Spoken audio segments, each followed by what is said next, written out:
నంద్యాల జిల్లా పచ్చర్లలో చిరుత ఎట్టకేలకు చిక్కింది. టోల్గేట్ సమీపంలో బోనును ఏర్పాటు చేసిన ఫారెస్ట్ సిబ్బంది కుక్కను ఎరగా వేశారు.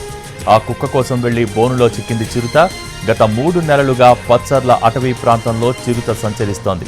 ఇటీవల కట్టెల కోసం అడవికి వెళ్లిన మహిళపై దాడి చేసి చంపేసింది. ఆ తర్వాత ఫారెస్ట్ వాచర్ పైన అటాక్ చేసింది. చలమ దగ్గర రైల్వే కూలీలపైన దాడి చేసింది. చిరుత వరుస దాడులతో గిరిజనులకు కంటి మీద కునుకు లేకుండా పోయింది. దాంతో రంగంలోకి దిగిన ఫారెస్ట్ సిబ్బంది ట్రాప్ కెమెరాలు ఏర్పాటు చేశారు.